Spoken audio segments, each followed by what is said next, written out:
Hi guys, welcome back. My name is Jaspreet and this week I'm here with a kiln opening video. Now I personally really enjoy kiln opening videos because you get to learn about new glazes, you discover new brands, you discover new combinations, so I really find them a lot of fun. Though I have to warn you, this kiln there's a lot of spectrum and there's a lot of soft white. Now that's because a lot of the pieces in there are a darker clay body. Now some of you must be wondering what's the correlation between a darker clay body and spectrum and the kind of glaze and things like that. So let me try and explain it quickly here. Now since I like to work with texture on a lighter clay body which has texture, I like to use the Celadon or the translucent range of glazes. Now Mako, Amaco, Spectrum, Bots, all of these they have a Celadon, a translucent range of glazes. And that's what I usually use on a lighter clay body with texture because the translucent nature of the glaze will allow the texture to show through. However, when we add the same glaze, the translucent or the Celadon glazes to a darker clay body or maybe a brown or a red clay body, you don't see the vibrance, the color of the glaze. Let me try and explain this with the example of watercolors. When you add watercolors to a white sheet of paper, you get to see the actual color, the vibrance of the color. However, when you add that to a darker page, to a brown page, you won't see the true color of that watercolor, right? Similarly with these translucent glazes, since they are translucent, and when you add them to a darker clay body, you don't see the actual color, you see a muddy mixture. Now some people like that look and some people really put it off. They do it in a way that it looks really beautiful. I personally am not a fan. I don't think I can put it off that well, so I don't like to use Celadons on darker clay bodies with texture. This is where I feel the floating range of glazes from Spectrum does a great job. When used the right way, these glazes they don't completely cover the texture still comes through, and at the same time you do get the color that you want on your clay. Again, there is a technique of how you use these glazes because they're really flowy and melty. You have to be careful how thick you apply them. I do tend to water them down a little bit. If you want to learn more about how I use these glazes, there is a tutorial that I did I think the last week, the baby bowl tutorial with the soft white and how I used it. You can check it out and you'll get a better sense of what these glazes how these glazes behave. So that's my little spiel about the correlation between the color of the clay, the glaze that you use and texture. I think it's now time to get to the kiln and see what all we have in here. So let's get started. So my kiln is currently at 36 degrees Celsius. This was glaze firing and the temperature we reached was 1200 degrees Celsius. Let's just open, there's a lot in here and get started. Okay. Alright, you're going to see a lot of these reactions where I won't know what to say, but I'm going to pull out the first piece I see. I hope everything, yeah, you can. Okay, so here you go. That's another waterfall wavy bowl vase form that we made. I have a YouTube video on this. Now this one is made with a white clay. Actually, this is a speckled clay. This is not even my regular stoneware clay. This is speckled clay, but it is much lighter than the one I used earlier. You can see the color here. I'll show you in a second. This is again soft white here, soft white on the inside, I think 2 coats. Then we used on the rim, this was textured mulberry I believe, and a band of soft blue. All Spectrum glazes, but look at that. I think it looks Now I'll show you the exact same combination on a darker clay body and you'll see how different they look. Let me just place this here. Is it safe? Is it safe? Not really, but okay. Here, this is the exact same combination, but it's on a darker clay body. Ooh, there's some. So I do place them on these little, shards of old broken pots. These are all bisque, and obviously at this point they're all vitrified, but I just place them underneath whenever I'm using these drippy glazes like soft white. And yeah, you can see a little bit of it has kind of come off here at the base, and I'll have to drill it down, but at least it did not go all the way to the kiln shelf. Anyways, so this is again soft white. Both of these are soft white, and you can see how different they look on the 2 clay bodies and on the inside as well. Exactly same combination. It's textured mulberry with soft blue and soft white in the center, but the soft white looks really greenish bluish. I don't mind it at all actually. I think it still looks quite amazing. It's just different. Both of these are very different looks with the exact same combination. It's just the clay that kind of makes a difference. Now I can see a little drip here, and this was again soft white, and I did place it on a bunch of cookies, but it did not span the entire surface, and there's a drip which went all the way to the kiln shelf. And I still haven't kiln washed my shelves, and I'm going to regret it now. Anywho, this is again soft white on my regular clay body. Let me just remove these. Oh, okay. Yeah, so these are all broken bisque pieces that I have, and I keep using them. Sometimes they will kind of bloat. Then I throw them away, but till the time they don't bloat, I keep using them repeatedly. And this is kind of sharp, so I'm going to be careful. But it did drip here, despite, and there's almost a drip here, despite my best efforts. Again, I usually will do one full coat and a second coat up until this point, 2/3 of the way down. And that's my little hand-built half moon vase. I love this combination. It's simple, clean, but looks beautiful. Yeah. So that's that. And there's another version of this in here, which is again a full moon. So these are two half circles attached together to make this, and this is again soft white. And you can see how it melts and how different it looks. Soft white on a whiter clay body, it looks much warmer. On a darker clay body, it looks a lot bluer, but it's a lovely, lovely glaze. So that's soft white for you on this little picture. Now these are two little, flower holders that we made. This is another this is not my white stoneware. This is another stoneware which has a little bit of speck. It's slightly darker than the white. So for these, I've used again soft white on the outside. Now since it's a slightly darker clay body, you can see the blue and slightly purple hues coming through. It's soft white, and this is Cranberry again from Spectrum. This is their Celadon glaze, and on the inside as well, it's Spectrum, and Spectrum here on the outside, and soft white. I think that's a cute combination. It looks sweet as a little pair of vases. Okay, what else? And these two also I placed on these little cookies that I had in my studio. Here's another. These are some bells that I've made, little bells. This is the inside of those bells, and I placed them in a little trinket that I had, which was in glazed. And yeah, let me just move this out of the way. And we have these two tea light holders, candle holders that I've made. This is with a flower silicone mold that I made these.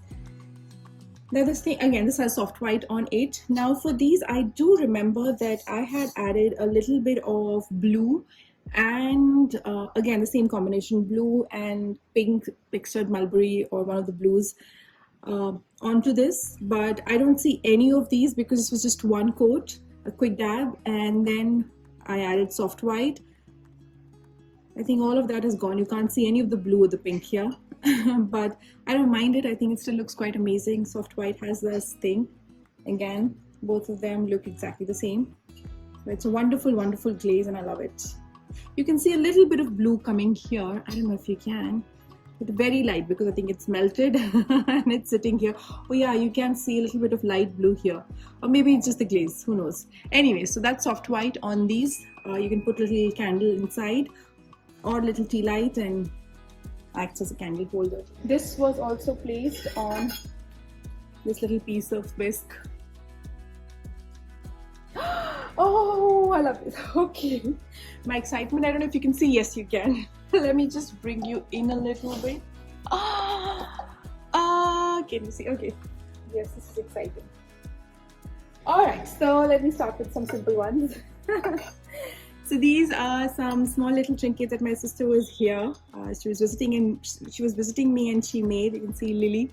So she made these with me, and these are both glazed with Spectrum, Cranberry, and this is the third one, which again has soft white on it. So that's her trinket dishes that she made. And that's a little cactus pot. Oh my god, I am loving this glaze. This is fab. Okay, so this glaze that I have, it is a satin matte glaze. This is satin speckle. Again, it is a Spectrum glaze, and this is Cranberry, and this one is cerulean. These are all spectrum glazes, and I love the way this has turned out. You can see the nice sheen on it. It's not matte, it's a nice satin finish.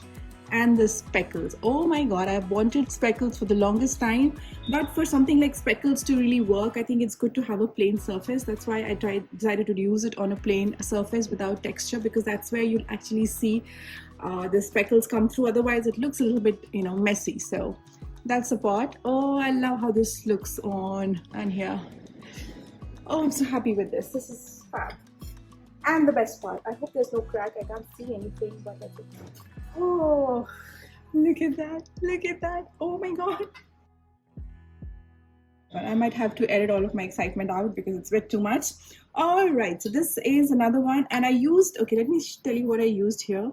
I actually used an underglaze pencil to write this down at the last minute, and the glaze on here is again the satin speckle, I think it's called, from Spectrum. That's the glaze on all of these cleared areas. This was made using placemat that I got from Shein. So all of these areas I've added the whites, you know, speckle, satin speckle, and then this is Cranberry.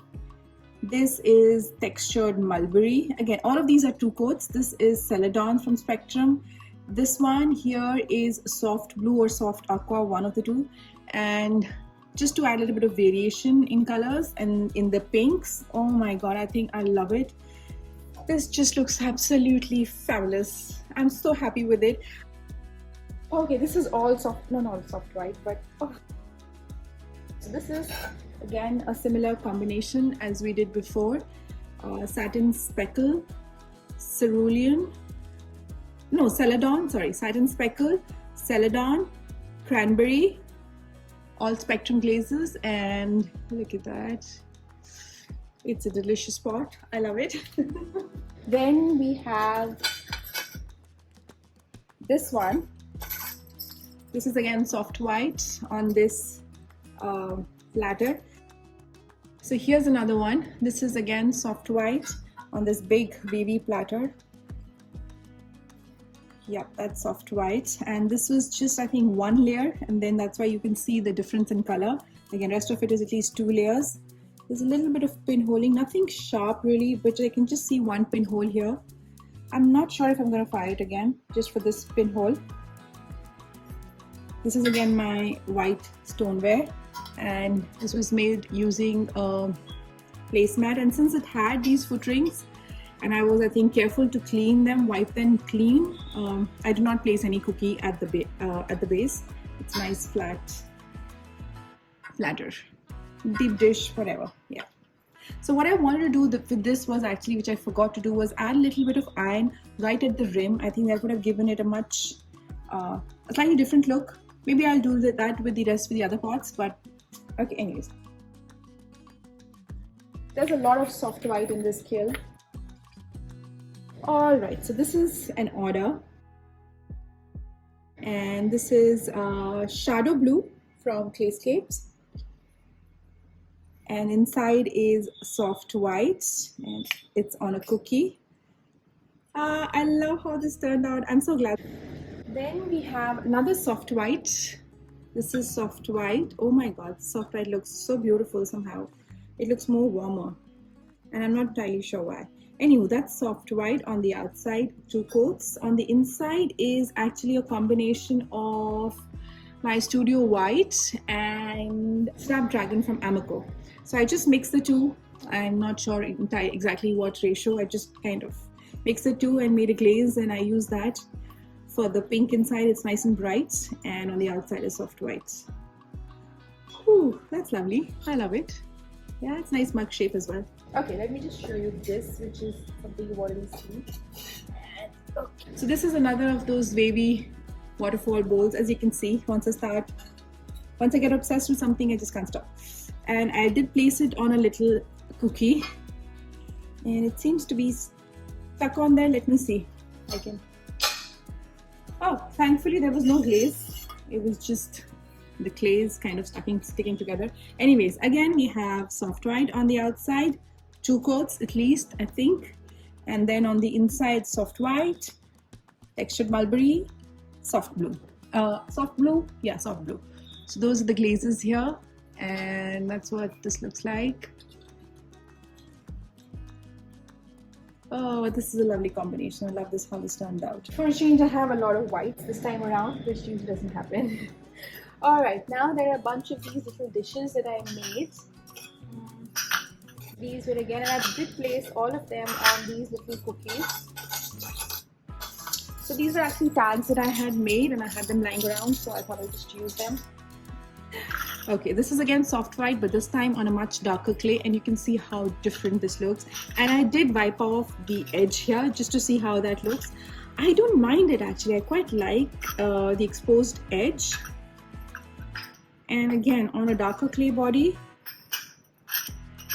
Oh, I love the way this turned out. It's quite nice. It's quite rustic, but and slightly different than what I usually do with all the colors. I know there are a lot of whites. Again, I've realized that with darker colors, this white does look amazing. Even the other colors from the spectrum range, like the soft blue, soft aqua, the textured mulberry, textured burgundy, all of these do look amazing.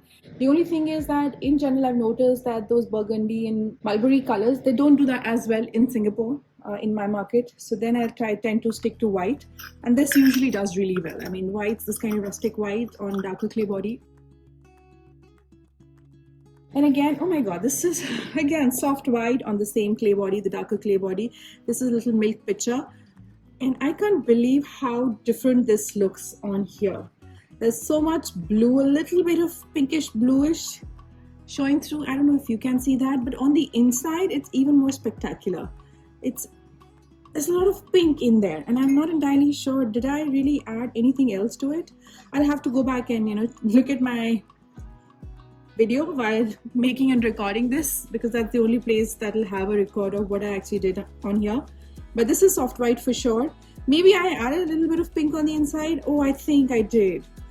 Oh, I remember now. All right, so this is soft white. I did a whole full coat of soft white on the inside and the outside. 2 coats. And then on the inside, I think I went in with 1 coat of textured mulberry or textured burgundy, one of the two. Again, they have more pink glazes. And that's why I'm seeing a lot of that pink. I don't know if you can see inside, a little bit of that pink showing through, and I was thinking that maybe it's a little bit of yellow too. I don't know, but it's beautiful. I love whatever's happening in there. And this is the sugar pot that goes along with that. It has a jar. I did not fire the two together because the lid and the base together, because these glazes, they are melty, they do a lot of things, so I didn't want to risk it, kind of fusing it together.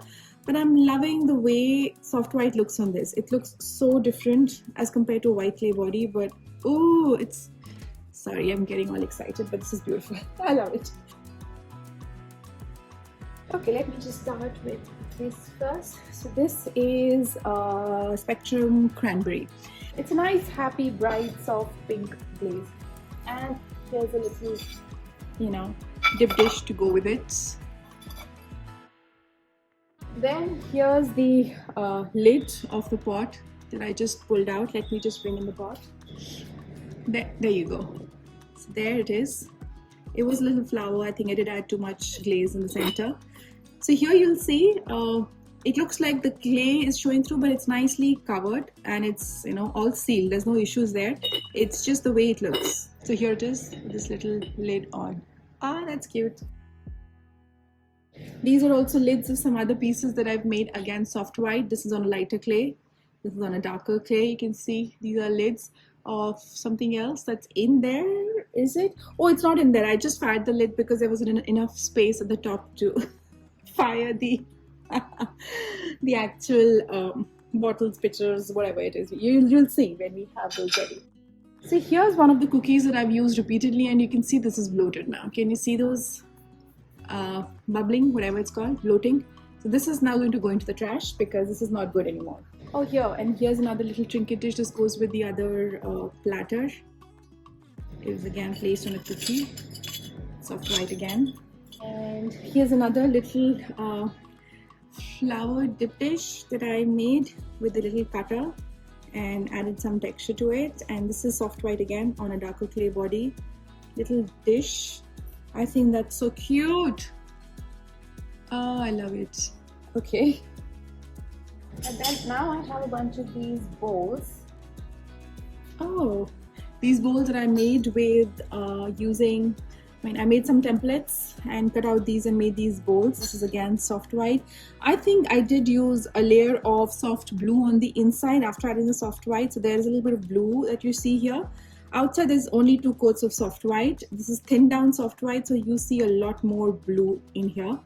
But I mean, look at that. That's a very organic, rustic bowl shape. I don't usually go with such bowl shapes, but there's something about it that I love. And this was again a texture, placemat texture that I used on this. Okay, and there are 2 more with the exact same combination, so I'll just quickly show you what they look like. Again, there was blue inside, which you don't see at all. It all looks like it's soft white. Okay. And here's the largest one. Okay, again there was blue and soft white on the outside. This did warp a little bit, I think. That's all right. These were more like test bowls and they'll probably end up in my house, but I've started finally collecting my own pottery. Those are the 3 bowls. Alright, so first are these bowls. These are again soft, can you see? Okay, these are soft white, right? 2 coats, 2 thin coats of soft white. Oh, that's a lovely look. I love these bowls. I love the way this is turned out. Alright, and then this is a slightly bigger cookie cutter that I used to make these. So they are slightly deeper. Let me just show you. When you compare the 2, so they are a bit deeper. I really like these bowls. I might make bigger ones of these. Anyways, so here are some of these little bowls. Now these are obviously used for small dips and dressings and things like that, olive oil and stuff like that. Okay, so the exact same thing with these tea strainers, made the exact same way. Now while firing, what I did was, these are all fired like this. They were all fired sitting on cookies like this, because this is soft white, a drippy glaze. Thankfully now the holes are blocked because I did clean them up and you can see the white head. Also, the other thing that I did was, because I didn't want my glaze to drip and fall all the way to the kiln shelf, I did clean up the edges around here. So first I glazed the entire pot, then with a damp sponge I just cleaned off the edges, so you can feel that they are slightly rough. And on the inside here as well, I did just wipe off a little bit of the glaze just at the edge, because they were going to sit like this and I didn't want any drips. And honestly, I don't mind that at all. I quite love the way these turned out. I just hope they sit, they fit a mug. Let me just check. At least the mugs that I make, for example this one, this will nicely sit inside. So something like this, I know this is a picture, but for something like this, just deeper, this is just sits perfectly, because it kind of goes in deeper. I love it. When something works, this is really tricky because I wanted to glaze both the inside and the outside, because this is going to sit in tea and this is going to steep the tea. So I didn't want it to get stained or be unglazed, so that I know it is vitrified, but still I just wanted that kind of look. And I'm so happy with the way they turned out. Probably I'll make more of these, and I can now try it in different colors with the exact same technique. But this looks lovely. Oh, so happy. The rest of them, there are a bunch of little bells that I made. I'll just show you a few made exactly the same way as the tea strainers, and again fired exactly the same way, where I just cleaned off the edges here, And these are the bells, and this is the little thing that I showed you earlier that was inside. It's going to hang on the inside like this, and we hopefully make some noise. I'll see how that looks like, but I have a bunch of these. That's all I have in there. These are all sitting on cookies, and they were all fired like this, sitting on cookies, a bed of cookies, and then they were sitting on top of this. So that was a kiln opening. I hope you guys enjoyed it. I really love the pieces in there. I know most of them are soft white, but they are beautiful. I love how they turned out. I am going to take pictures of some of my favorites and probably put it towards the end of the video, so you have a better look at them. I do hope you enjoyed this video, and I'll see you next week.